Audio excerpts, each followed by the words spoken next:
In this video, we're going to see about Floyd's algorithm as part of our DAA lab experiments. So the main objective of this Floyd's algorithm is to find the shortest possible path between any pair of vertices in the input graph. Fine. Next, we have a graph on the right hand side with vertices 1, 2, 3, and 4. So this is a weighted graph and also a directional graph. Fine.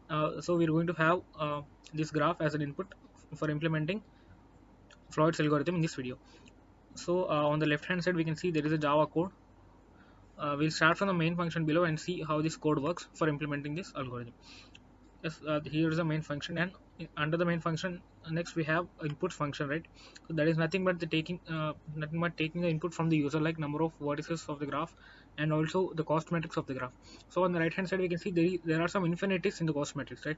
So those are nothing but, for example, consider the infinity at location 1, 2. So that indicates that there is no edge between 1 and 2. So this is a directional edge, so we can go from 2 to 1, but we cannot come from 1 to 2. Fine. In that is the case, we have given infinity there. Consider the case where infinity is at 1, 4. So that also indicates the same. We can not go from 1 to 4. And also 2 to 3, yes, 2 to 3, it's the direction is from 3 to 2, right? So in that case, those are the cases where we give infinity in the cost matrix. So that's the thing I have given here, enter infinity in INF in the case of infinity. So in Java we cannot have the infinity symbol, right? So in that place we can just have the integer dot max value in that case. Fine. So we are prompting the user to enter some string value as INF. So if the user enters that, so we're going to fill that entry with integer dot max value. Fine.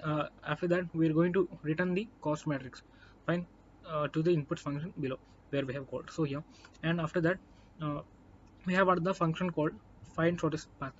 So now let's see the function here, find shortest path, and the input for this function is matrix and the start. So this matrix is nothing but cost matrix, and start is nothing but that is 0. So in this for finding shortest path between any pair of vertices, we're going to select any row and column. So first we'll start with 0. So this we are passing 0 to this variable. It's fine. So we are going to select row and column as 0. So the first row and the first column will be selected, and we're going to check, for example, if you have to go from 2 to 1. Sorry, this entry is 2 and 2, right? So consider this infinity, which is nothing but 2 to 3. So consider going from 2 to 3. So in the initial cost matrix we have infinity in the place of 2 to 3 because there is no direct edge between 2 to 3, right? So in that case we have given infinity there, but using in the first iteration we have what we're going to do is we have considered 1 as we have selected 1, right? So if you go from 2 to 3 via 1, then the cost would be 5, right? So if you go from 2 to 1, the cost would be 2, and there from 1 to 3 the cost would be 3. So total would be 5. So if you go from 2 to 3 via 1, so the cost will be 5, right? So in the next iteration the cost matrix would be updated as 5. So in that case we'll select each row and column in each iteration. So in the first case we have selected the first row and first column. In second case we're going to select second row and second column. So likewise we can see here if start equals to matrix dot length. So fine, if start initially the start is 0, that means the row and column selected is 0, that is 1, first row and first column. So if start is equals to matrix dot length will be 4 here, right? So if all the 4 rows and columns are selected, then the start would be 4, and that would be equal to matrix dot length, and our function would be finished. Then after that we have a loop in as else part for this function, and we can see here if I is not equals to j, that means that if I is equals to j, that indicates a diagonal. So that diagonal is always 0 in the cost matrix, right? So we have that condition, and I not equals to start and j not equals to start. So we have passed 0 to the start, right? So if you consider 0 I and j as 0 and 0, 0 and 1, so I is not equals to start, but I is not equal to start would be false, and j is not equal to start would be true. So in that case the inner statements will not be executed because we need to neglect that entire row and entire column. So we have this condition I not equals to start and j not equals to start, and after that we have if matrix of I and start not equals to integer or max value. That means that if the particular cell is not equals to integer or max value, that means that infinity, consider it as infinity, only then we are going to update that.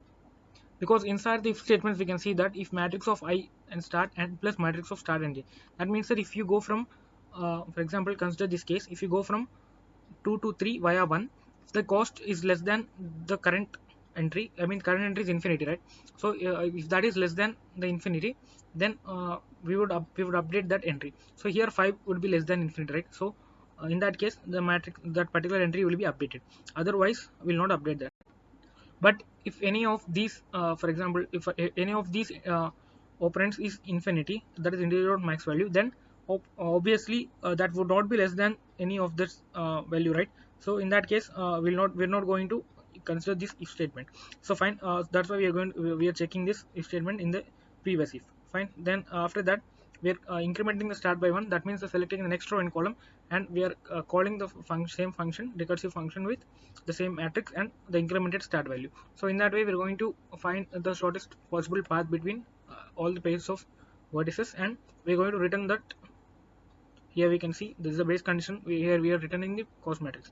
Fine. After that, we're going to print this. Now let us run this code and check for the same input. So enter number of vertices would be 4, and row 1, that is 0, infinity, 3 and infinity, right? So 0, inf, 3 and inf.